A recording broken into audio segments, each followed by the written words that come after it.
The story begins as lightning flashes and thunder rumbles in the sky as a young man suddenly gets flung to the ground. He rolls around on the dirt and tries to catch his breath. Above him, a group of people watches him. One congratulates him for improving in the last 2 years, and another tells him that the E-rank exam should be no problem to the young man anymore. In fact, another comments how the young man would probably destroy the testing venue now. These strong-looking individuals glow with power as they assess the man. Meanwhile, on the ground, the young man couldn't help but say that he's still nowhere near his 4 masters level. The scene changes and it's now a bright sunny day in a thriving city. Strong-looking young people seem to be everywhere, and they are all headed towards a big building. Inside the building, a lady announces that the registration for the E-rank promotion exam is currently ongoing. The young man, Rick, approaches the desk to take his exam ticket, but the girl behind the counter recognizes him. The girl reminds him that she is Alicia and they used to work together 2 years ago. She was so surprised when Rick abruptly resigned from their jobs and suddenly proclaims that he'll become an adventurer. Rick looks embarrassed as he admits that starting out as an adventurer when they're already in their 30s seems dumb. Especially when most adventurers started out on F ranks in their teens and became E-rank 2 years later. Alicia asks him what he's been doing for the past 2 years. So Rick just explains that he's been extensively training with his masters. Their conversation is interrupted when a drunk guy arrives at the counter and starts harassing Alicia. The drunk keeps asking Alicia to go have fun with him when Alicia tries to reject the drunk guy. The drunk guy grabs Alicia's hand and tries to force her. However, Rick intervenes and grabs the drunk guy. Alicia apologizes to Rick, but the drunk guy just passes out in Rick's arms. Bystanders start wondering what all the commotion is all about, so Rick explains that the drunk guy must have drunk too much. With that out of the way, Alicia finally gives Rick his exam ticket to his Rick got the unlucky number boring 4242. He then heads out of the building where the dark elf Rionette, and also one of Rick's master, asks him how the registration went. Inside, the adventurers are amazed to see a handprint on the drunk guy's armor. It must be what caused the drunk to pass out. They also recognize the drunk guy as the former A-rank adventurer Domold, who is wanted for assault. Alicia recalls how Rick had grabbed the drunk guy earlier and wonders if he was the one who knocked the drunk guy out. Meanwhile, Rick is going through the physical examination first. Examiners assess his height and weight. They were surprised and concerned when they learned that Rick is already 32 years old. After the physical exam, next is the magical exam. Examinees would have to put their hand on a crystal ball. The crystal ball would measure their mana and would shine depending on how much mana they have. The examinees start and some get D+ or D. They are amazed when one girl gets C+ a high aptitude for an F-rank adventurer. When it was Rick's turn, he touched the ball and a small light appeared. Unfortunately, the light soon disappears, making the examiner grade him F. The other examinees start gossiping and making fun of Rick, but Rick just ignores them and leaves. The examiner was about to call the next examinee when the crystal ball Rick just used suddenly breaks. The next part of the test is a measurement of offensive ability. Examinees are tasked to hit a glowing green column with their attack. Rick recognizes the column as a slime bag. This makes his mind recall when he was trained in using one. His master used to tell him that the basis of one's strength is their flesh. If he can destroy a golden slime bag with his own fist, then Rick can finally trust that his body is strong enough. Rick tries to protest since golden slimes are as hard as a dragon's fang. However, his master just boasts that he can destroy 200 at once and then softly tapping the slime bag, which explodes in all directions from that moment forward. Rick practiced on the golden slime bag by punching it 50,000 times a day. Back in the present, the examinees hit the bag while the proctor records their results when a young blonde 11-year-old boy was called. He confidently and cockily stepped forward. He is the rumored second son of the Diarmut family, and rumors say his magic is already at C-rank level. In summary, he is a true prodigy to the amazement of everyone. The boy starts chanting a spell and creates fire with his bare hands. He then launches an attack, creating a fist-sized fireball and shoots it at the slime bag, which promptly absorbs it. Rick was surprised at how tiny the fireball is, but everyone else seems amazed at the attack. But for Rick, all he can think of is how another one of his masters loved throwing fireballs at him. Unfortunately, his master's fireballs were the size of houses that then exploded like a nuclear bomb. He wonders if the boy just condensed his magic because they are indoors. After a few more examinees, it was Rick's turn on the slime bag. He was about to start when the proctor remarked at his age of 32. The proctor then tells him that his mana never had time to grow since he started so late, and this was shown in his mono results. As such, he advises Rick to give up. Rick could feel the gaze of the other examinees that are all much younger than him, but his mind still remembers how he always stood up and continued his training. even with bloody fists. He doesn't understand what's wrong with becoming an adventurer at his age. Rick then punches the green slime bag so hard in anger that it slams into the wall, destroying it and spraying green slime all over the room. Everyone was stunned while Rick looked at his hand and guessed that the slime bag must be defective. Meanwhile, the young boy is getting annoyed at Rick for upstaging him. He promises to show him up at the next test, the defensive magic. Unfortunately for him, Rick is once again surprising everyone as he withstands the proctor's attacks at the next test. The proctor recognizes that Rick is still using first nature magic to block his attack, and he advises Rick to level it up for the next one. Rick then admits that he can actually only use first nature magic. Nevertheless, he is confident in his skills. The proctor concedes and starts casting a fifth nature magic attack. A huge cyclone of air blasts forth from the potter's hands, hitting Rick directly in the chest. The huge cyclone of wind even breaks the magic barriers surrounding the venue. Sylvester Elcernia, the first-ranked knight of the Royal Knights who is on the outskirts of the city, sees the shockwaves coming from the training grounds and assumes that something terrible is happening there. So he quickly makes his way to the exam center and learns from one of the examiners that an F-ranked weak adventurer blocked the military-grade nature magic just by using a defensive first nature magic. Sylvester finds it unbelievable, and so he assumes that the examiner is joking around with him. The examiner promises him that this is the case and even shows him the profile of the examinee. Upon taking a look at the details, Sylvester finds it even more questionable than a 32-year-old middle-aged man who was nothing more but a guild receptionist a few years ago has suddenly become this powerful. After the defense test, the first round of exams comes to an end, so Rick heads outside with Rionette to rest for a moment. Rionette reminds Rick that the next exam will be an intelligence test, meaning that it will be a written exam to measure all of the adventurer's Ecchi. Rick confidently announces that he will get a 100% score in the written test, telling Rionette that just because he was a receptionist, she shouldn't underestimate his intellect. Still, all he did for 14 long years was welcome drunk negative Ecchi adventurers, and that is why Rionette is skeptical of him getting top marks. Rick realizes that he cannot convince her into thinking that he is intelligent, so he drops his act and tells her that he is more worried about the very first round. The results that came were not very satisfactory to him, even though he clearly nailed everything in the practical exams, but because his magical powers of mana were ranked as an F-, he thinks he will not attain a high rank. Rionette comforts him, telling him that no matter what the result might be, he should be proud of himself as he has shown astonishing growth in the past 2 years. The blonde prodigy who just can't mind his own business comes to annoy Rick and Rionette because he has nothing better to do with his life. Rick recognizes this sore loser as the so-called prodigy but fails to recall his name, so the guy introduces himself once again as Fried Diarmut. Rick doesn't want to be involved with any minors as he doesn't want to get cancelled by the internet, so he asks the little boy why he has come here and if he has gotten lost. Seeing his angry face, Rick assumes that the kid is perhaps looking for his parents, and so he offers to help him look for them. Fried, of course, finds Rick's unintentional remarks rather insulting and accuses him of deliberately stealing his thunder at the exam. According to Fried, it was his long-awaited dream to become the main character, and so he had planned the whole year how he would show off his brilliance at this exam. But because of Rick, he failed to have a heroic debut and couldn't stand out. Seeing that the kid is almost on the verge of tears, Rick tries to calm him down, promising him that it wasn't his intention at all. While he is desperately trying to come to an understanding with this dumb kid, another dumb loser with a wacky haircut enters, accusing Rick of making children cry. This twin ponytail Angelica is apparently the elder sister of Fried, and hence she is here to protect her little brother from this scary middle-aged uncle. Fried tells Angelica that Rick was bullying him and even adds that this uncle is in his 40s. Believing in her little brother's words, Angelica decides to teach this guy a lesson and challenges him to a duel. She is most certainly full of herself, and so she deserves to be humbled. Rick is forced to accept the challenge even though he doesn't want to get involved in any unnecessary fights and is taken to the training grounds.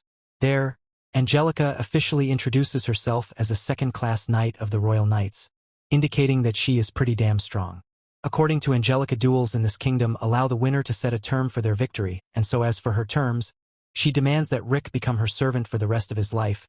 She proudly tells him that once she defeats him in the duel, she will discipline him in every possible way to make sure that he never goes to bully children. Rick ignores the blonde with no brains for now and asks Rionette if she knows what rank Angelica is in, since Angelica is a second-class knight. She assumes that she is a B-ranked adventurer. This means that she has the capability to defeat a high-level monster on her own without a party. Rick underestimates his own abilities very badly and starts to think that he will never be able to beat Angelica because he is just an F-rank adventurer.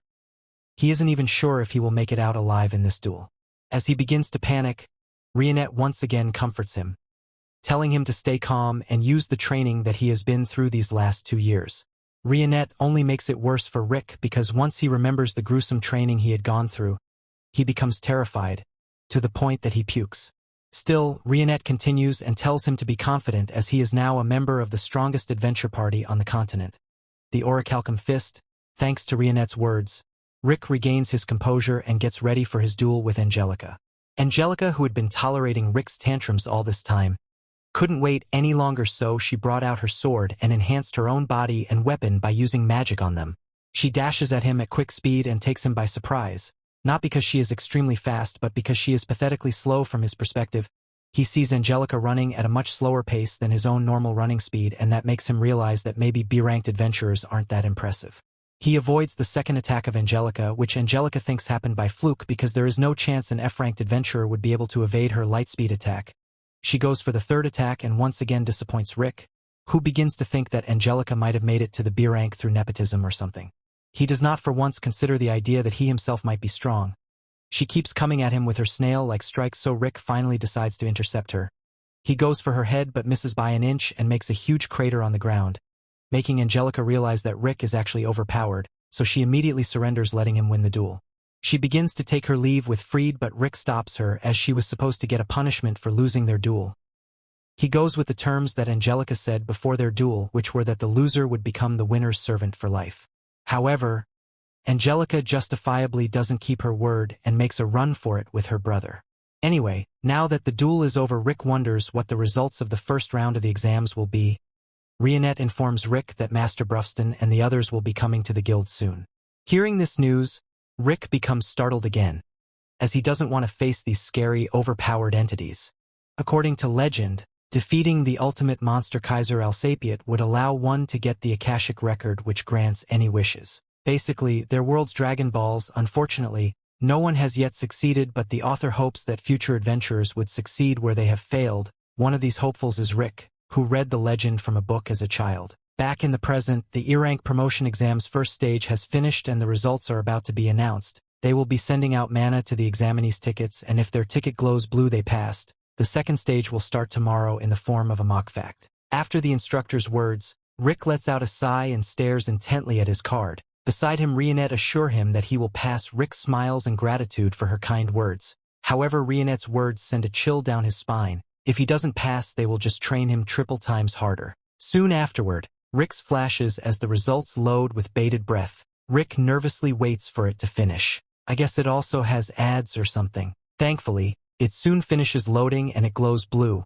Rick happily shows it to Rionette, who congratulates him. With his nervousness gone, they exit the hall, but a foul stench abruptly assaults Rick's nose. A blonde guy approaches them and starts flirting with Rionette. He introduces himself as the eldest son in the house of Duke Diarmut Raster. His long winding introduction annoys Rick, who decides to just call him Northy. He tries to introduce himself to Raster, but Raster just dismisses him, instead opting to focus on his flirting with Rionette. His pickup lines are so cringy and cheesy that he must have learned it from Reddit. Raster even grabs Rionette's hand and starts fondling. He even offers her to be his second wife. Rick comes to his rescue and slides between them. He explains that Rionette is his girlfriend, so he urges Raster to back down. Raster responds his exam card and laughs. He starts belittling Rick for being an F-rank despite being old already. In fact, Raster boasts that he was already E-ranked when he was 14 years old. Currently, he is an E-ranker and is actually an examiner for the second stage of the exams. Raster says Rick away and invites Rionette for dinner, but Rionette declines and even hugs Rick's arms. She also criticizes Raster's strong perfume. He must have used that Axe body spray all over himself. Feeling rather insulted, Raster warns Rick to be careful if ever he becomes his examiner and boldly strides away. After he leaves, Rick jumps away from Rionette's arm and apologizes for claiming to be her boyfriend. Rionette smiles and admits that it actually made her happy. Rick had saved her from trouble, so she's very thankful. Later that night, the Raster is at his dinner and still pissed off thinking about Rick. Bro was so triggered that he slammed his blaster, breaking it. His siblings then arrive and instantly hug his legs, crying. It was Freed and Angelica. They start telling Raster about how a middle-aged man bullied them. Raster was aghast that someone made his cute little siblings cry. However, the description immediately made him think of the earlier man he encountered, Rick. After asking his siblings for more details regarding the man's identity, he smiles with it. The next day, Rick is very nervous about his exam. If Northie would be his examiner, he would surely make it harder than necessary.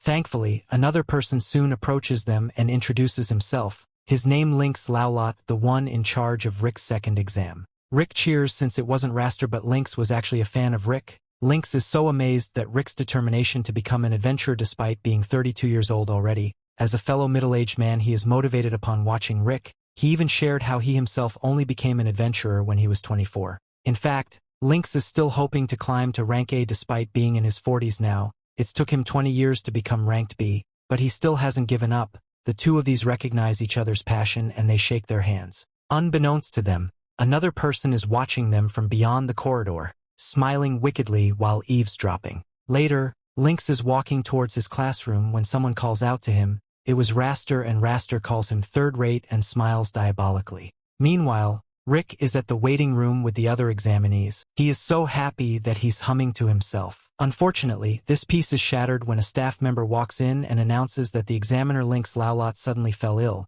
Thus all his exams will be handled by Raster Diremut. Rick is so surprised that he spewed out his drink. Rionette further guesses that since Raster is a Diremut, he is probably also related to Fried and Angelica that they had a conflict with yesterday. Rick even overhears the other examinees gossiping about their sudden new instructor.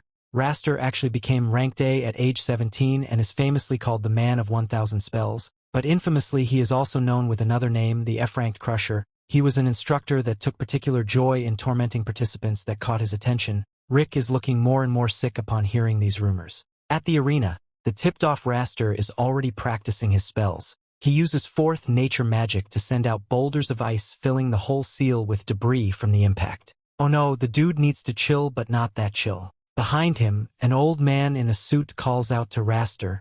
It was one of his illit guards. Meanwhile, Rick keeps pacing front and back frantically in the hallway, wondering what he will do as he is certain that the ranked A Raster won't let him pass the test. He tells Rionette that he is so scared that he wants to run away and go home, but if he does so, his master will triple his training and that will lead him to experience a whole different level of hell. Rionette tells this man-child to not be shaken by what others say to him and to instead focus on the positive side. She believes that people's criticism can also be used to gain confidence. She herself believes in Rick's abilities and acknowledges how strong he is even though Rick himself has given up. Rionette puts her trust in him and is certain that he will pass the exam, and judging by the matches he has fought already, she assures him that he will defeat Northie Raster, the bad perfume guy. Rionette reveals that since the very day Rick had chosen to become an adventurer and quit his guild receptionist job, she put her trust in him and believed that she would succeed in achieving his goal, so Rionette gets up and tells Rick to believe in her, as in that way he will be able to believe in himself. Rionette's motivational speech brings back Rick's confidence yet again, so he thanks her for always being supportive of him. Out of nowhere, a guy in a mysterious cloak appears before Rick. He demands both Rick and Rionette attention and asks them if any one of them is a participant in the ongoing exams, as Rick the old man proudly claims that he is the one taking the test. The cloaked guy asks him if he is encountering any difficulties because of his old age. Before Rick can even respond to his question, the cloaked guy claims to be a fortune teller and offers to tell Rick his future. Rick finds the guy rather skeptical, so the guy promises him that there is nothing suspicious going on and even promises to tell his first fortune for free. Since the first one is free, Rick decides to give it a try, even though he doesn't believe in this type of nonsense. The guy tells him to take a seat for their fortune-telling session, and suspecting nothing, Rick takes the chair to have a seat, but just as he places his but there on magic circle appears and teleports him away from the place. With Rick gone, the cloaked guy reveals himself to be the annoying kid freed from the same annoying noble family and begins to laugh like his lunatic. Rionette doesn't take such pranks lightly and destroys the surroundings in an instant, making it clear to the kid that he shouldn't have messed with them. She grabs his collar, demanding to know where Rick is. Fried obviously doesn't comply, so Rionette threatens to hurt him and cut his eyelashes, telling him that her next attack will be on his eyeballs. Being scared for his life, Fried reveals to Rionette that he only sent Rick 100 meters away from here. That is indeed true because Rick is actually behind the exam venue near the river. The Diremut family butler comes there with a bunch of thugs and apologizes to Rick, telling him that what is about to happen to him is nothing personal and strictly business. Rick thinks that these feelings mistook him for someone else, but the butler promises him that that is not the case and explains to him that the goons beside him are the guards of the Diremut family. Rick realizes that those 3 brats from the Diarmut family sent the butler and the guards because they didn't want to participate in the exams. Being completely outnumbered, Rick gives up both mentally and physically, but at that moment Rick's 3 senior party members show up there and ask Rick why he is here instead of attending the exams. Being scared to death by his own party members, Rick lies, saying that he was only practicing with these dudes here before taking the actual exam. Hearing this, the tall orc Brufston decides to take part in it as well. The Diarmut guards don't understand what's happening, so they attack Brufston, causing their weapons to break as they touch him. Brufston obviously doesn't know that these goons here are trying to hurt Rick, so he lets the offs easily. But unlike the dumb orc, the second party member Mizit instantly figures out everything, and so he punishes Diarmut guards using his own inventive magic-infused machine gun.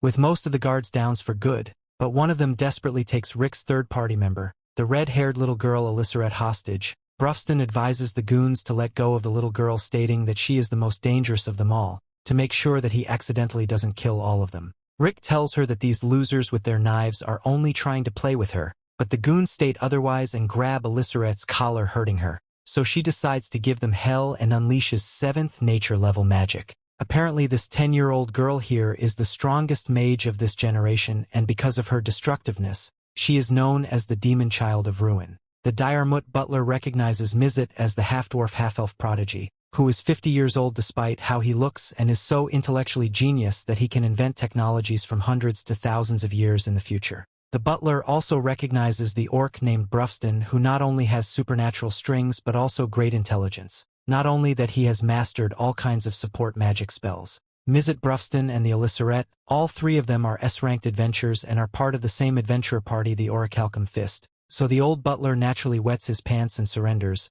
deciding to retire and live the rest of his life in peace now that he has met such legends face to face. Regardless of his emotional acts, Elissaret teaches the butler and his henchmen a lesson, sends them flying away. With the matter settled, Rick returns to the exam hall and finds Rionette still holding Free by his collar. Seeing that Rick is okay, Rionette throws Freed away against the wall and gets rid of him. Lynx, who is beaten up badly, comes to Rick and reveals to him that Raster Diarmut beat him up in order to become in charge of Rick's exams. Seeing such a good man put in such a miserable state, Rick decides to avenge him and promises him that he will make Raster pay. With full determination, he heads to battlefield where Raster is busy toying with F-rankers and announces to us that in the next episode he will barbecue Rick. But Rick is unfazed by his threats and silently promising to take him down for what he did to Lynx.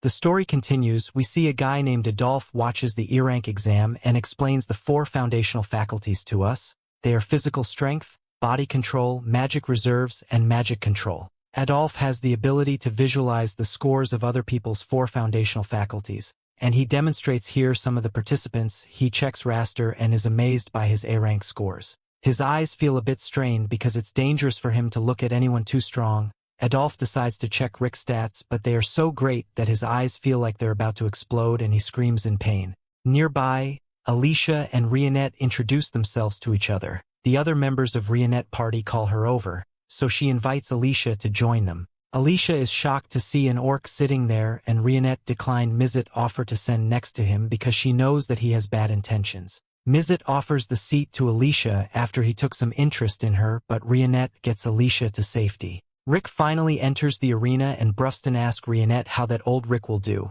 Rionette reveals that he will pass the exam, but Alicia points out that it won't be so easy because he's going against Raster.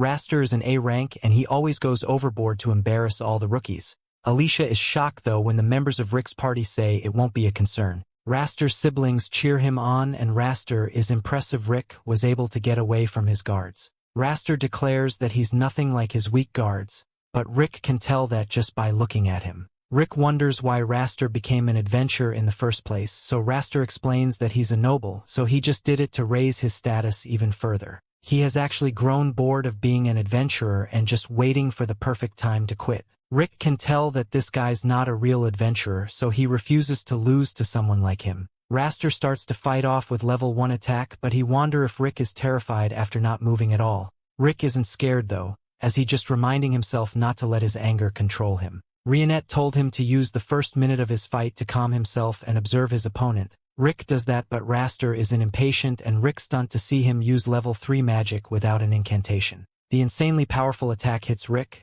but he remains standing strong as he's analyzing his opponent just like Rionette said. Alicia is worried about him, but Brufston says that an attack like that is nothing for Rick. He explains that out of the 4 foundation faculties, magic reserve has to be developed before a person reaches the age of 20. Otherwise, there is no hope for further growth. Rick became an adventurer at 30, so his magic reserves are extremely low. However, Brufston had a solution, and we look into the past once again. Brufston told Rick that the one thing he could always depend on was his body, and he decided that they would take a little stroll to the next town over. The problem was that he's trapped Rick to some giant weights that weighed 100 kilograms each. Rick was horrified, but Brufston just told him to hurry up because there was a den of carnivorous monsters in the forest.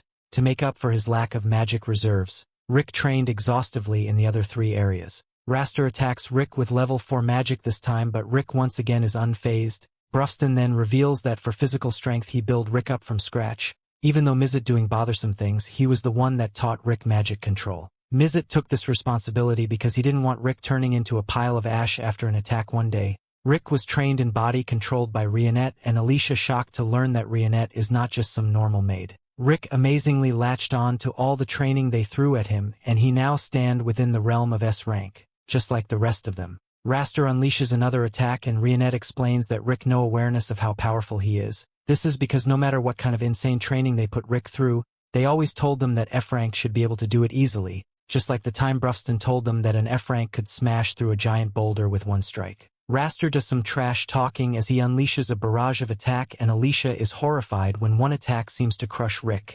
Raster mockingly says that he went a bit overboard, but he is stunned when Rick emerges unscathed. Raster is annoyed by his resilience, and his siblings are shocked by the old man's strength. Raster powers himself up to finish the battle with his fist, but Rick just easily knocks him back. Rick now finally understands what Rionette was telling him.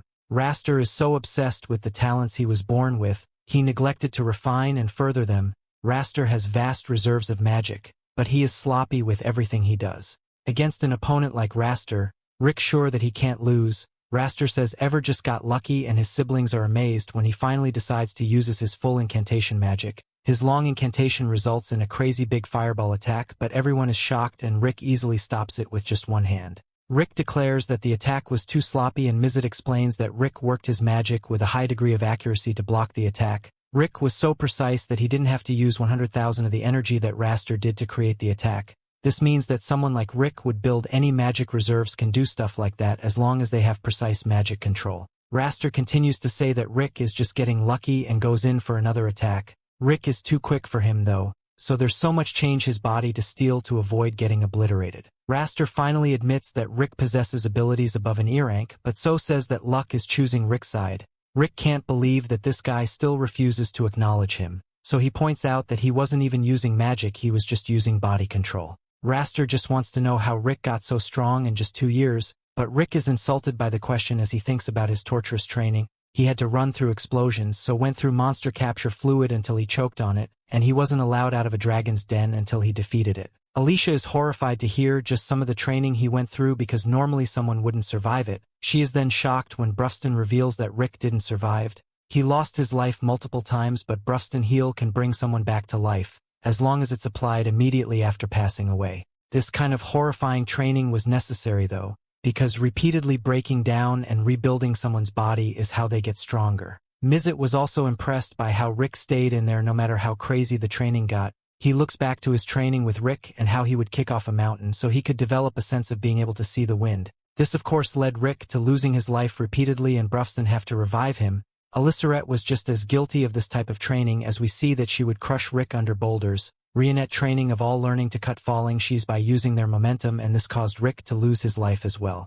Raster just assumes that Rick is lying because he refuses to believe that such terrible training even exists, and even if it did exist, he can't see anyone being motivated enough to go through it. Rick's response is simple. His dream is his motivation, and his dream is to defeat the world's strongest monster, Kaiser Alsapiet. Raster and Fried have a good laugh as they call Rick an idiot, and they can't believe that he is being serious. Alicia knows that Kaiser Alsapiet is the ultimate monster that appears in the legends of the hero Yamato, and Brufston reveals that Rick's goal is also the ultimate goal of their group, the Orihalcon Fist. Raster points out that the legends of the hero Yamato are just bedtime stories for kids, and defeating Alsapiet is their dream of a small child. Rick doesn't care what Raster thinks, as his dream has nothing to do with him anyway. Raster agrees and decides to put an end to their battle, and he surprisingly uses level 7 magic to restrain Rick, but he tells Rick not to get to a maze just yet. Raster plans to show Rick what true telling looks like, and he wants to make it so Rick can never speak nonsense again. He finishes a long incantation and declares that he will show everyone the greatest magic human can wield, level 8 nature-composed magic. This is the greatest magic that Raster, the man of 1,000 spells, has in his arsenal. This is his ultimate move, and it results in Raster controlling a giant tree golden from the inside. Raster commands Rick to gravel before him, and he mocks Rick for planning to use some air shot attack. Rick declares that he will punch right through him, but Raster says he's being delusional. Rick asked Raster how many times he has practiced using the golem before, but Raster has no clue because he mastered it after only used it a couple of times. Rick then shockingly reveals that he has used his air shot attack 100 million times. Raster's siblings think he's lying, and Alicia wonders if 100 million times in 2 years is even physically possible. Of course, Brufston reveals that it's possible, but only a space-time magic is used. Raster has heard enough, so he announces that it's time to crush Rick's dreams just like he did to Lynx. Raster launches his most powerful level 8 attack, but Rick breaks free from the restraints, and Shocking stops the attack with his level 1 air shot attack. Raster mocks him as he's sure that he will crush Rick, but he is stunned when his golem begins to break apart. Rick's air shot then destroys Raster's golem. Raster refuses to believe that this could happen to a noble like him, but his golem is destroyed and he is sent flying into the stands. Rick now teaches the so-called noble elite, and he points out that his dream and is still completely unharmed. Everyone is amazed to see Rick victorious because he just lets looking normal old guy. Rick's group congratulate him on his victory, and Rick finally realizes that he really has gotten a lot stronger. He can't believe that he didn't realize how strong he actually is until now, and thanks everyone for helping him. Just then they hear Raster's siblings telling Raster to get medical treatment, but he's determined to speak with Rick. And Rick can already tell that Raster is wondering how an elite like him could lose to a late starter like Rick. Freed must be held back from defending his brother, but Rick just has an answer for Raster. Rick simply explains that he limits the number of techniques he uses and he trains himself exhaustively in them. Rick gives Raster some advice on how he can do the same, but the noble is still angry. Raster promises to be Rick's examiner again for his next promotion and declares that he will win next time. Raster's siblings leave with him, but Angelica surprisingly shows Rick some respect. The next day, the participants that passed the E-rank exam are announced over a loudspeaker. Their numbers are announced in order, so Rick patiently waits while his friends wait nearby. Rionette's surprised to see him so calm, so Rick explains that he was just remembering something.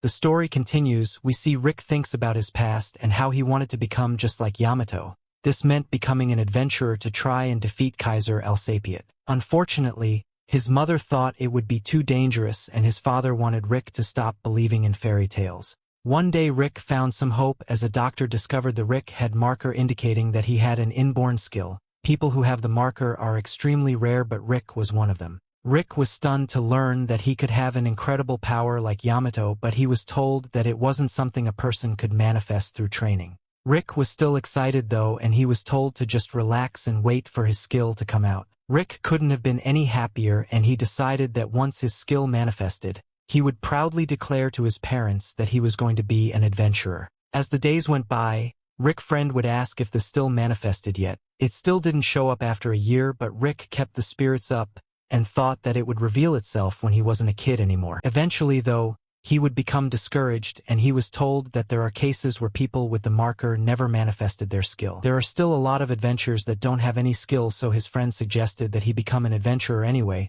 They told him how much money he could make, but money isn't why Rick wanted to become an adventurer in the first place. One day Rick's mom was glad to hear that he was hired as a receptionist at a guild. His parents were proud of him for finding a stable job, so Rick accepted that this was his life now. Rick went about doing his new job, but he still continued testing to see if his skill had manifested. Years and years went by as Rick's parents aged, but Rick never stopped reading about the legends of Yamato. His daily life was as a receptionist, but Rick never gave up on his dream. One day, Rick explained to Alicia, the monsters had been driven out of their lairs, so they had been wandering into town. Things are starting to get a bit dangerous, and some new quests will be announced soon. They were mostly low-level monsters, so he assumes that they would be D-ranked quests. An adventurer named Zaid Herworth was a friend of Rick's, and he revealed that he was promoted to B rank. This marked the moment when a person could make a living just adventuring. Rick congratulated Zaid, but he couldn't help but be upset with themselves. Rick had done the same job for 14 years and he's gone nowhere. Meanwhile, Zaid had been promoted several times. Rick didn't have much to complain about because his life was pretty stable, but he couldn't help but think how far he would have gone if he had decided to become an adventurer. Just then Rick heard screaming as a giant troll appeared in town. Rick was shocked because it was incredibly rare for a mid-level monster to be there. Rick heroically tried to protect the girl, but she just told him to get out of the way. This girl destroyed the beast and Rick was shocked as this girl simply thanked him for trying to save her. This was when Rick first met Rionette and she revealed that she was an adventurer. Rick assumed that she was a B rank, but she was not. Rick was then sure that she was an A rank and he was super excited because he had never seen an adventurer fight up close. Rick was then stunned when she said she wasn't an A rank either and she was actually an S rank. Rick was incredibly nervous because S rank the cream of crop. He had a question to ask her because she is an S rank, but he hoped that she wouldn't laugh at him. Rionette explained that laughing would not be a concern because since the 9 years that had passed since she was 8 years old she had never laughed. Rick just let it all out and revealed that he has always dreamed of defeating Kaiser Alsapiet. On top of that, he also has an innate skill that hasn't manifested yet. He explained that he was 30 years old, so he asked her if he thought there was still time for him to become an adventurer. Rionette acknowledged Rick had courage because he tried to save her, but he was 30 years old and he never trained his magic reserves. Rick already knew about this limitation, but Rionette explained that it's not just hard to develop resistance after not training it. When you were young, it's basically impossible. Adventures need at least some magic reserves, so she was confident that Rick had no chance at making it as an adventurer. Rick kept a positive attitude as always and he thanked Rionette for the reality check. He could finally stop clinging to the dream he should have given up years ago. Rionette apologized, but Rick said he needed to hear that. He talked non-stop, hoping to mask his disappointment, and jokingly asked her to have a meal with him. Rick was shocked though when she accepted his offer, and she made plans for them the next day. The next day Alicia could tell that Rick was in a good mood and he excitedly told her that they should work their hardest. Zaid arrived that the happy Rick excitedly gave him his quest. Rick couldn't believe that he was having dinner with a girl like Rionette, and he realized that his life wasn't so bad after all. Just then people began scrambling as a monster had appeared and Rick's good mood was ruined. Rick got worried when he spotted Rionette, but he remembered that she can handle herself easily.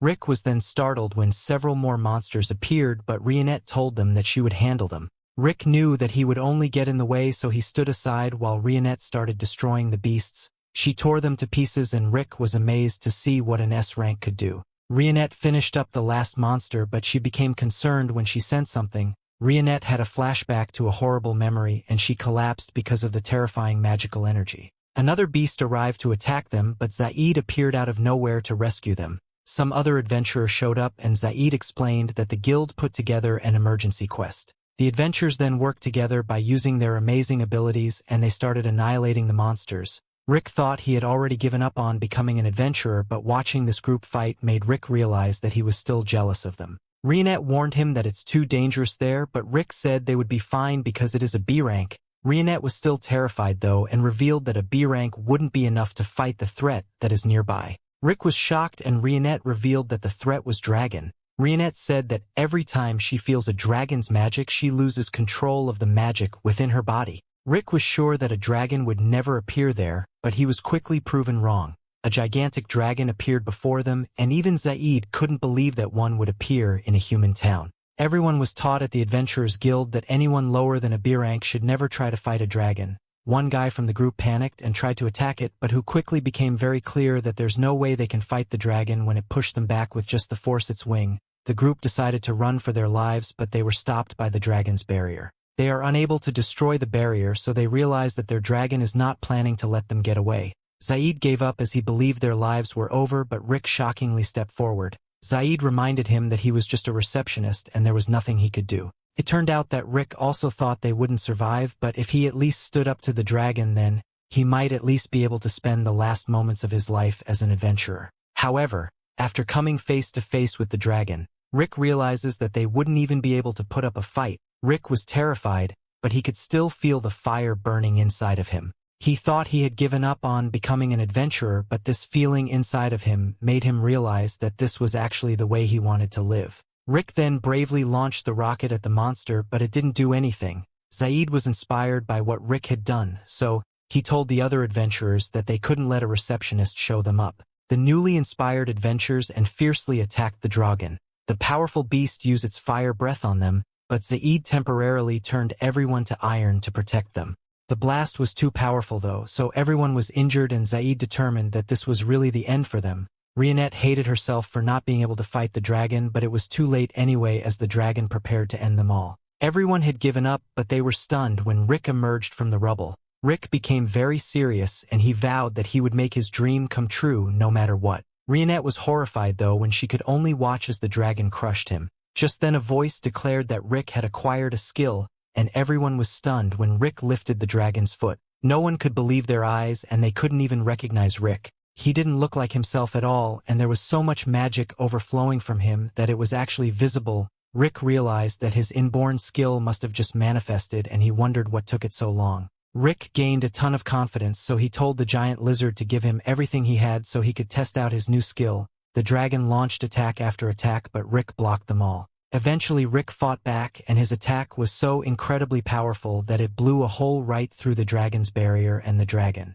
Everyone, including Rick, was stunned by what just happened, and Rick humbly said that that wasn't so bad just before he collapsed. A while later, Rick woke up in immense pain and Rionette informed them that every magic circled in his body was destroyed. Rick had been asleep for an entire week, and he was shocked to hear that Rionette sat by his side the entire time. Rick couldn't understand why, so she revealed that she was waiting, so she could invite him to join the party. She belonged to the Orihalcon Fist. Rick didn't believe her, but she explained that they share a common goal, and that is to defeat Kaiser Alsapiet. Rick was even more shocked by this part because it confirmed that Kaiser Alsapiet actually exists. Rick fought with courage alone, so Rionette was confident that he would be able to grow stronger and fight alongside her group.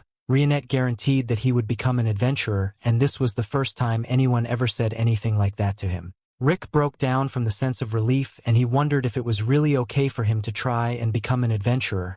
Rionette had assured him that it was okay, and Rick couldn't hold back the tears. Back to the present, Rick's numbers announced, and Rionette congratulate him on officially becoming a fully qualified adventurer. Rick credits his mentors for teaching him, and he thanks his old self for never giving up on his dream. One day, Lynx Laulot, the former E-rank examiner, is trudging through a deep forest. A few days ago, Rick had visited him in the hospital where he was sent to after getting beat up by Raster. When he learned that Rick passed the exam and defeated Raster, he happily congratulates Rick and asks if he can visit his place. To his surprise, Rick made terrible face but still accepted his request. That is why he is now traveling through the forest wearing his best gear. To his confusion, the directions that Rick gave him brought him to a weird-looking castle. Link's jaw drops upon seeing the humongous door of the castle. He nervously decides to take the smaller side door and rings the bell, but he was surprised to see Rick nonchalantly pushing open the humongous door instead. Inside the castle walls, a beautiful garden welcomes him with no monsters in sight. This confuses Lynx because Rick asked him to wear the armor when visiting, but when he told this to Rick seriously replies that the armor is so that he will be able to get home alive.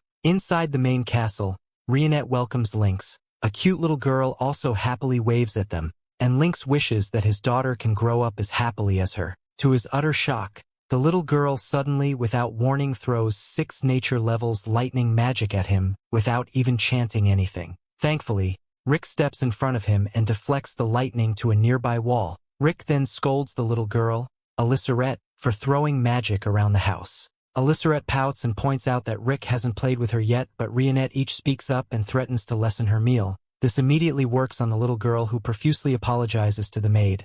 Rick asks Lynx to wait for a bit while he plays with Alysseret. Rionette then brings Lynx to his spare guest room to wait. Bro must be getting the surprise of the lifetime that his eyes will soon show up. Lynx looks around the room and sees someone in the yard from the window, and he decides to step out and introduces himself to the guy. The guy in return introduces himself as Mizet. Lynx notices that Mizet is crafting something, and when he asks about it, Mizet explains that it is a weapon prototype he made. A few seconds later, Lynx is already testing out the prototype, which is actually a rocket launcher. By following Mizet instructions, he points the rocket launcher towards a target and pulls the trigger. The rocket fires and Lynx falls back from the recording. His jaw then fell when he witnessed that the rocket basically deleted the target from existence. Mizet wasn't even impressed, but Lynx could already see the implications of such a weapon. if it ever gets mass-produced their world would definitely change. Lynx heads back to the castle while wondering why are all the people in the castle so absurdly strong. Another scene shocks him when he sees an orc reading inside one of the rooms. Brufston easily sensed him outside and invited him to enter. Inside the room, Lynx could see that bookshelves basically cover all the walls. He guesses that Brufston must be the intellectual in Rick's party, and Brufston does admit that he is the one who mainly trains Rick. When Lynx learns about this, he asks Brufston if he can also partake of said training. After all, if Rick could grow strong enough to defeat Raster, then maybe there's also hope for him. Brufston stares at his eyes and acknowledges his resolve. Thus he agrees to give him a bit of training. Meanwhile, Rick is looking for Lynx when he learns from Mizet that he saw Lynx walking into the forest with Brufston. Rick was immediately horrified and worried about his friend because he knows what a masochist Brufston is. As for Lynx, he is now falling off the side of a cliff with 2 iron balls attached to his feet. Damn dude has little balls of steel. Lynx says his farewell to his daughter as he plummets to his death and accepts his fate. Thankfully, Lynx happens to land in something soft, but rather unfortunately, he also happens to land in another weird scene. He had landed in the belly of a wild boar that Rionette had hunted for their dinner. He thanks Rionette for saving him and explains how Brufston basically pushed him off the cliff earlier after putting weights on his feet. If not for Rionette, he would have surely died just now. Rionette then replies that this is true because Brufston is usually the one who kills Rick. Lynx was once again horrified, but Brufston chose this moment to show up and drag the crying Lynx steel balls and all again into the forest to continue their training. The sun was about to set when Lynx was finally returned to the castle, thankful that he was still alive. Rick arrives and scolds him for believing Brufston. He warns him to never believe the members of Orihalcon Fist when they say they will go easy on him, or that they won't do it ever again. Meanwhile, the very same members point out to Rick that Rick already predicted this might happen, so it's his fault if he still invites a friend into their home. After the eventful day, Lynx and Rick share a cup of tea prepared by Rionette. Lynx must have had a very tiring day, but his eyes still hadn't been seen the whole episode. Lynx then asks Rick how his relationship with Rionette has developed, but Rick shyly denies that they are in a relationship. Lynx smiles and encourages Rick to never give up hope and just find the right timing to develop their relationship. Lynx then joins the members of Orihalcon Fist for dinner. He compliments Rionette for her masterful cooking, while the other members ask her for seconds, some beer and wine. Rionette stands up to get some more food, and Lynx quickly whispers to Rick to help her. This is one of those right timing where he can score a lot of good points with the ladies.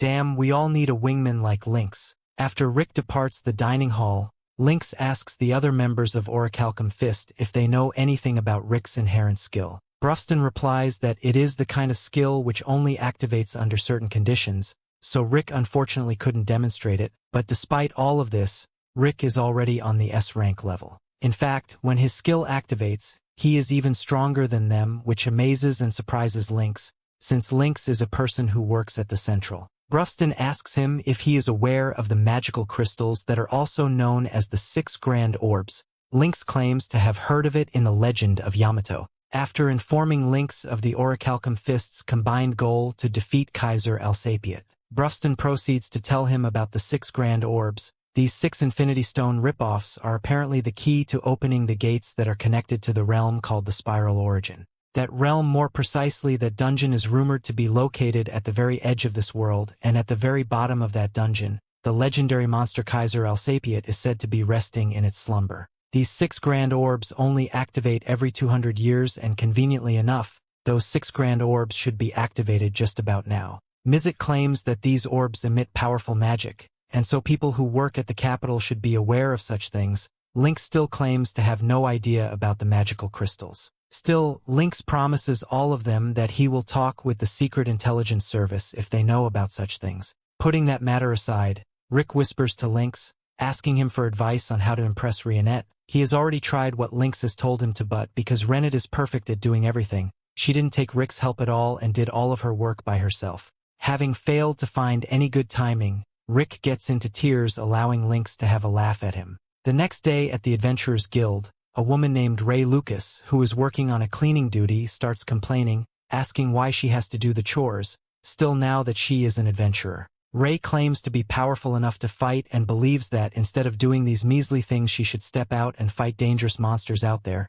She even begins to use her broom as her weapon to demonstrate her swordsmanship skill and proudly states that she is strong enough to send all of the monsters flying. A deep voice grabs Ray's attention all of a sudden, so she turns towards the voice and finds that it's none other than the orc Brufston, his apprentice Rick and Alysseret, who have come to take a guild quest. Brufston chooses a quest for his party, but the guild master doesn't allow him to take it because it's at a difficulty of 82 out of 100 possibly. Brufston states that he can easily clear a quest of that difficulty, but the guild master still refuses. Meanwhile, Ray with the broom doesn't understand what kind of weird-looking adventure party this group has formed. They have a talking orc who is carrying a little girl on his shoulder, not to mention the 40-year-old grandpa tagging along with them. Ray also doesn't understand why the guild master is acting so stressed in front of them and why he is constantly bowing his head to them. Rick, being the only reasonable person here, reads the requirements of the quest and finds that their party will have to have 4 members in total with at least 2 A rankers. There already are 2 S rankers in their party, but the 4th member is missing,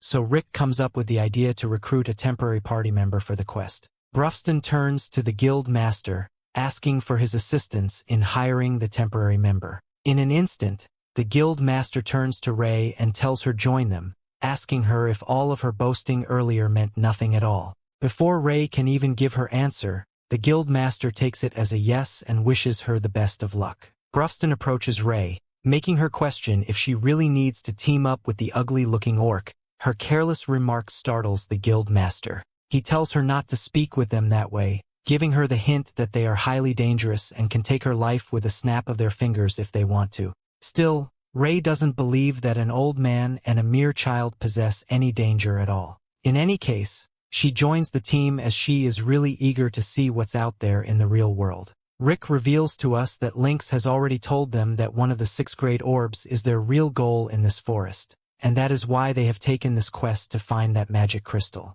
While on their way there, Ray, who is an F ranker, starts pitying Rick upon learning that an old man like him is still at the E rank. Anyway, Alysseret locates the magic crystal and starts heading straight for it. On the other side, Mizet, who is alone with Lynette at their castle, tries out his luck with her and gets justifiably punished by her as she breaks his precious spy gadget into dozens of pieces. Rick's party locates Wyvern and its sight frightens Ray. It gets even worse when Brufston frankly punches the wyvern face and sends it flying away, making Ray realize that the orc is the only monster here. Brufston uses the corpse of the dead wyvern to attract more wyverns to them, and as if it were child play, he and Alysseret burned the entire board of wyverns alive.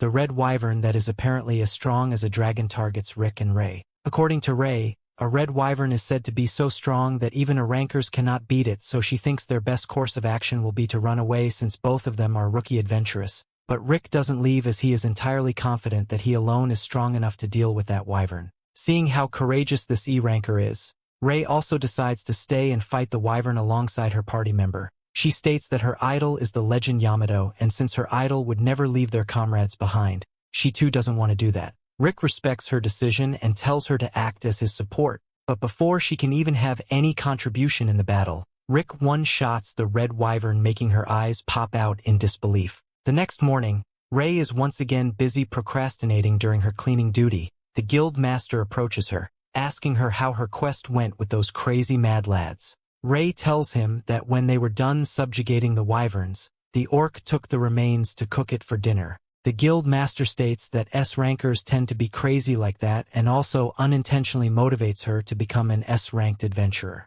With that goal set in mind, Ray sets off to train as she wants to climb up her ranks and gives the broom to the guild master. The Orihalcon Fist members return to the castle and show the red flower, the first one of the 6 grand orbs, to Mizet, who comes up with an idea to use the red flower to locate the other 5 orbs. He uses a magic spell called Earth Mapping on the red flower, which literally creates a holographic map that shows that the next orb is at a place called Heractopia, a country that is famous for their love for combat and sports.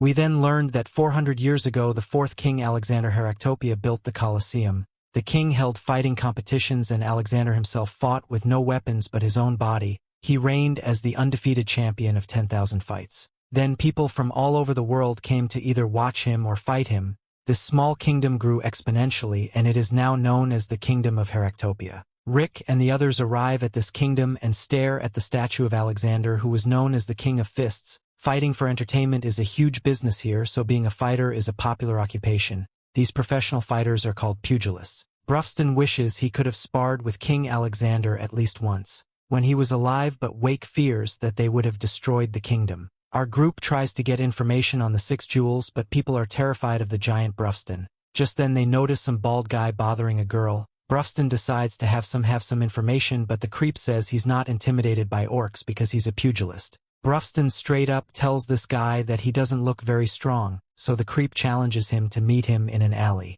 Brufston takes the guy up on his offer and easily destroys him. The guy's name is Gold and the girl's name is Militia, and they offered to answer any questions. Rick shows them the Crimson Blossom and explains that there should be another one of these gems in this kingdom. They are amazed by the magic emitted from the stone, and our group is shocked when they say they have seen one like it before. They can't remember where though, so Rick begs them to think harder. Just then they're interrupted by the announcement parade of the Fists tournament. It is a fighting tournament to determine the pugilist champion. It will take place in 2 months, and it gets over 500,000 attendees every year. A guy named Kelvin Erwolf is a 5-time champion who has won the last 3 tournaments in a row. This guy is insanely popular, and everyone is shocked when they realize that the stone our group is looking for is attached to the champion belt Kelvin is wearing. Kelvin thanks his supporters for cheering him on, and he explains to a trainer that it's his job as a pugilist to create excitement for the tournament. The trainer can tell that Kelvin is still lives in good health, but Kelvin says that he will just be happy if he can find a worthy opponent. Just then Rick enters the gym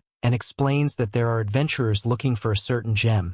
Brufston wants to get right to the point, and everyone is shocked by his appearance. Rick says that they need to follow proper procedure when speaking to a stranger, but Brufston says that he isn't the type. Brufston tells Kelvin to give him the belt, and Rick has clear things up by explaining that they aren't thieves. Brufston explains that the gem on the bell used to belong to their party. He says that they will return the bell and give him an equivalent German exchange. The trainer plans to throw them out, but Kelvin stops him. He explains that he has a good nose and he can tell that they are in line. While Kelvin does believe them, he cannot allow them to take the belt. The belt is the pride of the people of Heractopia, and the only way for them to get the belt is by standing at the top of the King of Fists tournament. Brufston surprisingly agrees with him, and our group leaves. The trainer wonders why Kelvin just let them leave, because he wanted to let the rookie fighters beat them up. Kelvin explains everyone would have lost their lives if they try to fight Rick and his group. The trainer is shocked because he had no clue that they were that strong. Kelvin could tell that while the maid seemed very calm, she has incredible skills.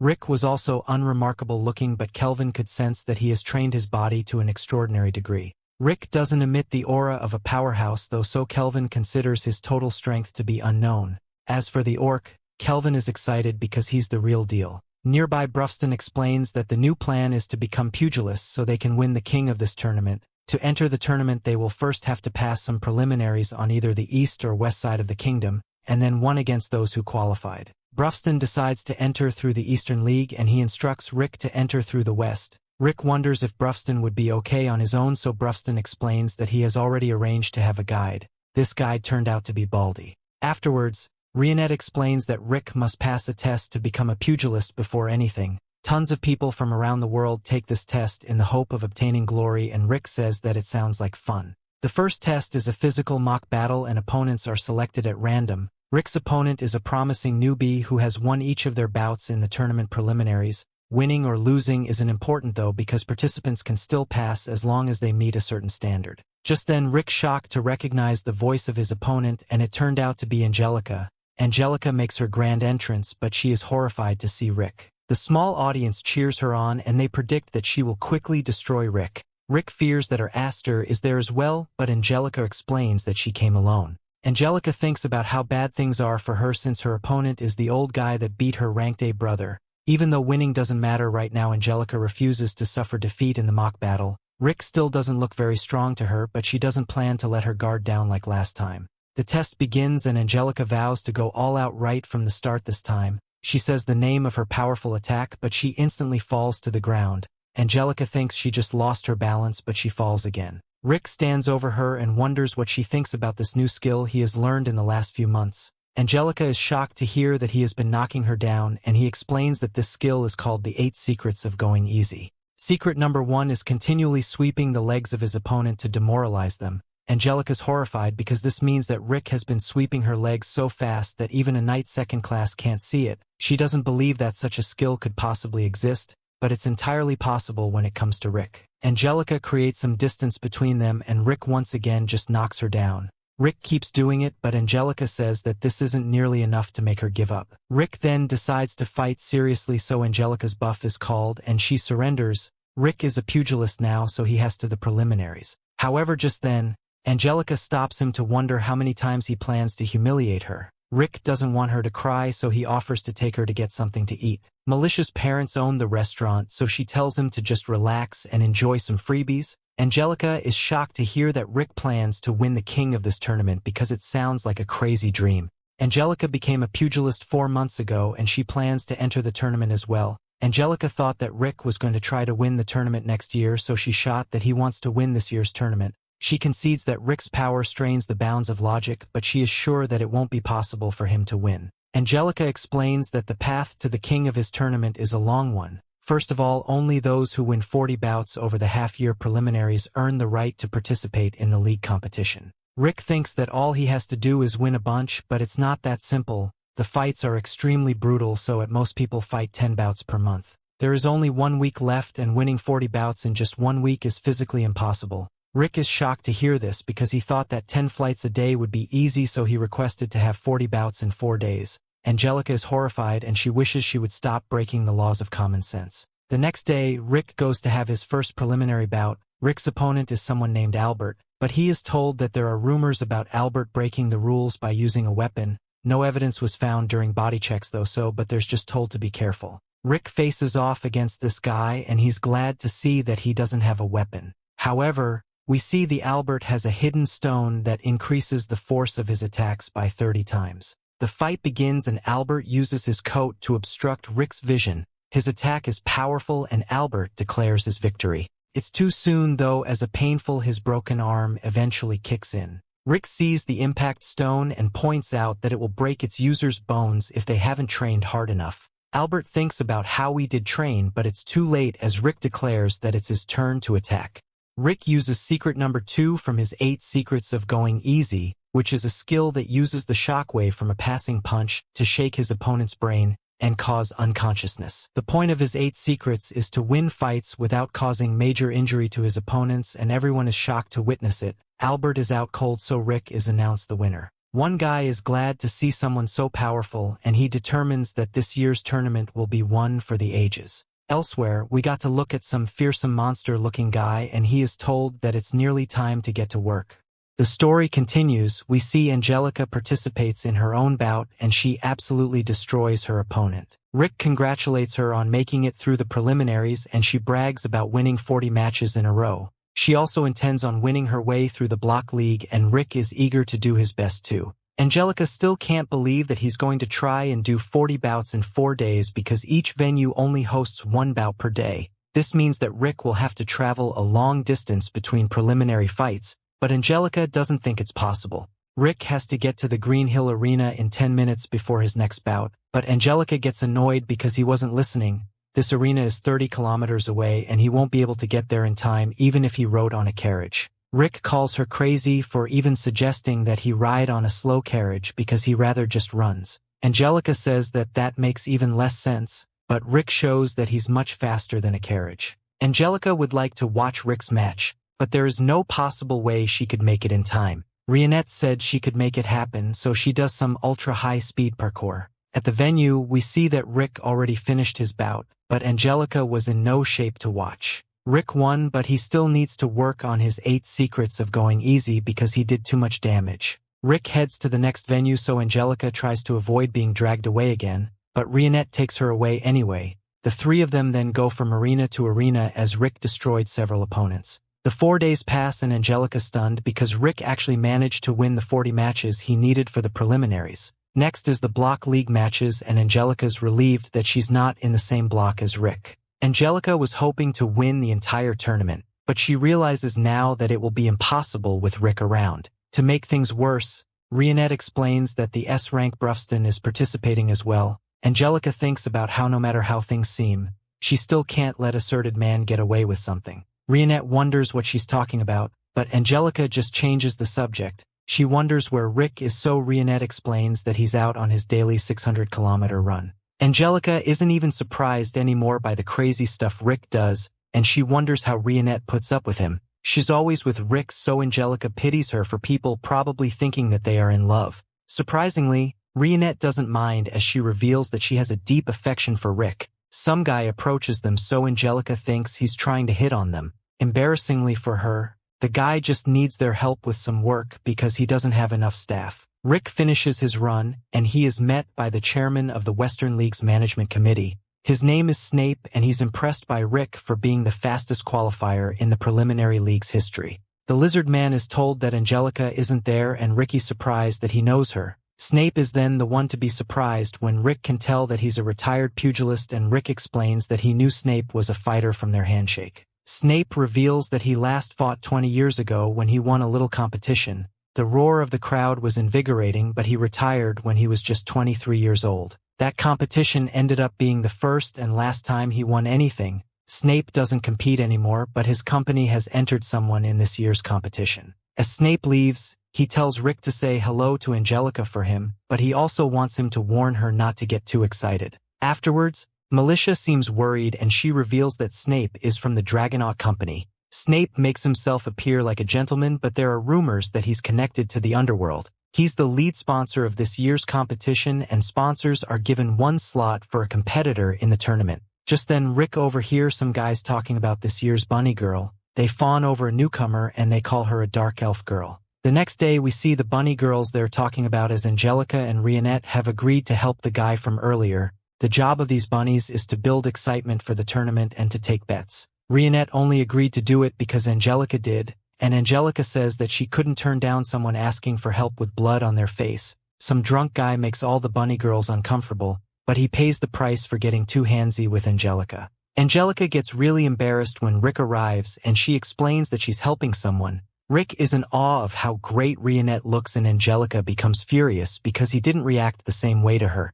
Elsewhere, the old gym leader reads about how Brufston was amazingly able to pass the preliminaries in just 2 days. What's even more incredible is that every one of his matches was decided by a single knockout blow. His accomplishment is getting all the attention, but Kerwin also points out that Rick was able to make it through the Western League in just 4 days. Kerwin isn't scared at all though, and it's just excited for this year's tournament. A look back shows when the gym owner first met Kerwin. The owner was stunned to see that Kerwin had just finished destroying a group of guys, and he called him by his nickname, which was the Ravenous Wolf of the Slums. Kerwin asked the old man to clean up his mess, but the old guy refused. He explained that he was there to scout Kerwin and bring him back to Heractopia. In Heractopia, he will be able to obtain whatever he wanted by fighting and winning. That didn't seem very interesting to Kerwin, so the owner explained that there are a lot of strong fighters there. This sounded like much more fun to him, so Kerwin agreed to go.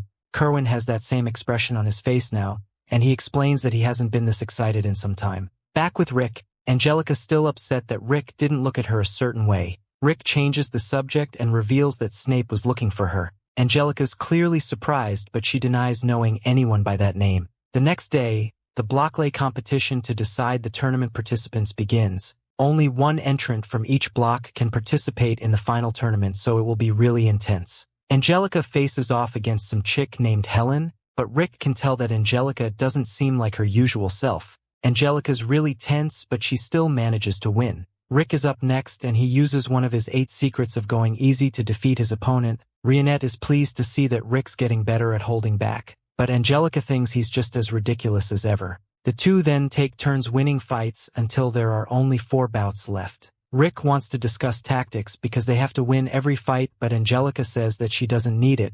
She faces off against her next opponent, and Rick has impressed to see her combining her physical techniques with magic. However, Rick can tell that there is something dangerous about her opponent. This guy breaks through her magic, and he manages to land a devastating punch. Rick is concerned she takes some serious damage, and it is announced that Angelica has been defeated. She fought hard to press her opponent, but the guy named Taylor destroyed her with a single blow. Angelica gets healed, but her pride is still injured. Rick says that she was impatient and stubborn while fighting, but this just gets her more upset.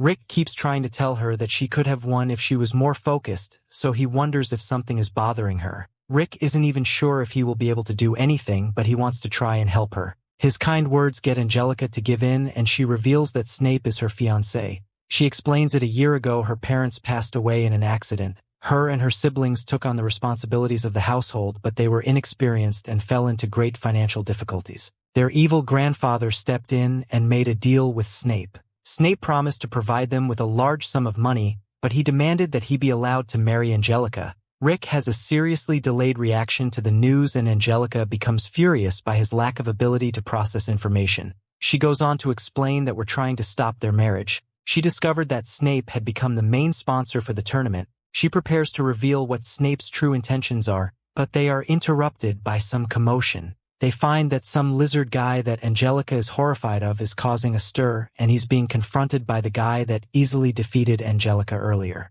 Taylor tries to stop the lizard man from hurting a woman, but the lizard man tells him that he's getting too cocky. Angelica's then shocked when the beast knocks Taylor out with just one blow. A waitress tries to calm the monster down, but he just ends up bothering her as well. Angelica jumps in to stop him, but this just infuriates the guy. He attacks Angelica, but Rick shocks everyone by stepping in and telling the guy to calm down. Just then Snape arrives and stops the lizard man named Geese. He tells him to save it for the tournament, so Geese leaves. Snape apologizes to the bar owner and explains that Geese is his brother. There is no one strong enough to beat him, so he is troublesome to deal with when he gets violent. Snape checks on Angelica, and he's glad to hear that she is not hurt. Snape leaves, so Angelica explains the connection between herself, Snape, and the tournament. Snape promised to give her family a very large amount of money, but her investigation found that Snape's company doesn't have nearly enough to pay. This made her realize that Snape intends to earn the money through the tournament. Rick uses his brain to determine that Snape is going to use the sponsor slot to fix the outcome of the tournament, and Angelica confirms it. Because of this, Angelica decided to win the tournament so Snape couldn't uphold his end of the deal, and the engagement would be cancelled. The problem is that Snape used his sponsor slot on Geese, and she knows that she can't beat him. Angelica is stunned, though, when Rick offers to train her, and she begins to fear for her own life. The story continues. We see Rick says that this training will be harsher than anything Angelica can't even imagine, but she tells him not to hold back. Angelica is shocked, though. When Rick puts some weights on her, Rick just tells her to remember her strengthening magic, so she doesn't end up dying, but Angelica wishes he would explain the training to her first. Rick ignores her pleas and just drags her along as he runs. Angelica freaks out if she has no idea what's going on, so Rick explains if she can get her body used to fast movement by getting pulled by someone faster. Angelica has some really good acceleration, but her problem is that she loses her stability after that. Angelica begs him to stop for a moment, but Rick declares that the key to rapid improvement is to kick it up a notch. When you think you're at your limit, Rick assures so that it won't be so bad because there are only 6 more hours left of this. When it's over, Angelica can't believe that her legs are still attached to her body because she thought they fell off a long time ago. Rick went through the same exact training, and he even died 3 times on his first day. Angelica's proud to have survived, but Rick reveals that they still have afternoon training coming up after a short lunch break. Angelica begs for it to be over, but Rick seems to have selective hearing, as he just says that they will meet again in an hour. After 5 more days of training, Angelica convinces herself that she didn't run away from training, and she just made a tactical retreat to protect her mental health. She is confident that Rick won't find her, but she is very wrong. Rick looked for her all over the country, but Angelica is shocked because it's only been 15 minutes since she ran away. Rick surprisingly understands why she ran away because he did the same thing during his 2 years of training. He ran away dozens of times, but he also died tens of thousands of times too. One time, Alysseret even had to share her mana with Brufston so he could revive Rick another 2,000 times. This meant a lot more training and dying, so Rick had to get used to it. Rick was on the verge of giving up several times, but Brufston always gave him words of encouragement. He told him to compare their regret he would feel if he gave up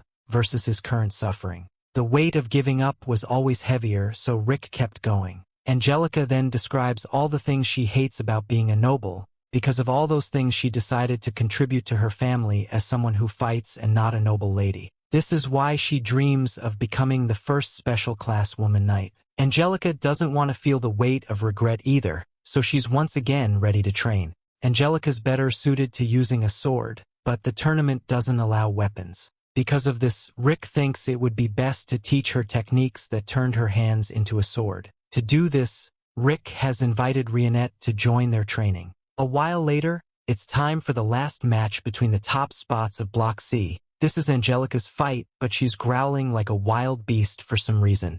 The audience knows that Angelica's elegant fighting style won't work against this specific opponent, but there's something different about her. The fight begins and everyone is shocked to see her attack like a brute, and she instantly wins. Rick is pleased with the results of the training, but Angelica seems to be in some sort of trance. Afterwards, Mizet and Elissaret returns after following a lead about one of the other orbs. Unfortunately, it led to nothing. Mizet then tries to get fresh with the waitress, but he just gets rejected. That night, Brufston explains to Mizet that they will get another orb if they win the tournament. Elissaret wants to join the tournament as well, but Rick fears that she would destroy the entire place if she did. Rick explains that he's been training Angelica, but she's disappointed because there isn't enough time for her to train more. Everyone encourages her, and they point out that even a little training will help drastically. Elissaret has no clue what they're talking about, but she still tells everyone to do their best. After everyone gives their words of encouragement, Angelica is ready to give her all. The next day, the Fist King tournament begins. The first matches are announced, and we get a look at whom Rick, Angelica, and Geese are fighting. Rick is just glad that he doesn't have to face Brufston, because if he did, then he would just give up. Brufston's opponent is some fish-looking guy, and Brufston's bald friend cheers him on. Kerwin is there as well, but someone in the audience is worried about his condition. Cyclops isn't worried though, because he is sure that Kerwin will win no matter what condition he's in. The audience begins to make bets on who will win, but Angelica has noticed something. Geese was placed in the bracket in the spot where he won't have to face Brufston or Kerwin until the final. The match fixing has already begun because Geese will be able to avoid tough opponents. It's clear to Angelica that they're going to make Geese look super strong to the crowd, and when the odds against them are high, Snape will bet on his opponent. Geese will then throw the match and lose, so Snape can obtain a grand fortune. Angelica will meet him in the second round though, so she is determined to ruin their plan. A little later, Kerwin says that he's happy to see Brufston and Rick at the tournament. Brufston reminds him that they're there for the belt, and they all look forward to facing each other. Cyclops points out that Kerwin has the look of a challenger now, and he's glad because it reminds him of how Kerwin looked a long time ago. He's talking about when he first brought Kerwin to his gym, and Cyclops boasted about having a fighter from his gym reach top 4 in the tournament. Kerwin was allowed to fight this guy, and he wondered if he was also allowed to end his life. That's of course against the rules, just like using a weapon, but those are the only rules. Kerwin confidently told the guy not to get upset after losing, but Kerwin ended up being the one on the ground. Kerwin lost, but his extremely high potential was obvious, even though he had never been trained before. Kerwin changed after his first defeat as he trained harder so he could grasp victory. He began looking forward to losing to even stronger opponents because he would then just train even more. This was the life Kerwin always wanted, and his endless training led to him shocking the world. Kerwin ended up decimating the champion in his first tournament. It's been 6 years since then, but Cyclops is glad to see Kerwin's spirit burning once again. Soon the first match of the tournament begins, but Geese's opponent isn't able to do anything to him. The opponent demands that he take the fight seriously, but Geese just shocks everyone with the amount of power he can generate with a single swing. The opponent doesn't give up and launches a barrage of attacks at an insane speed, but Geese's becomes more annoyed. Geese attacks again, but he unintentionally hits the guy and knocks him out cold. He is announced the winner, and everyone wonders if there has ever been a sponsor fighter this strong. It's clear that he's very strong, but Rick thinks something is strange. Even with all of Geese's power and toughness, his movements are of a complete amateur. Unfortunately, Geese still won easily, and he left quite the impression on the crowd. The tournament continues, and our heroes win all their fights. The last match of the first round is Kerwin's, and our heroes are eager to finally see what he can do. Kerwin attacks with incredible speed, and Rick says that it's like he knew exactly what his opponent was going to do. Brufston explains just how crazy Kerwin really is, as he's able to sense changes in electrical signals and adrenaline among other things, just by smelling them. They agree that he's an incredible fighter, but the crowd is shocked as Kerwin gets knocked to the ground.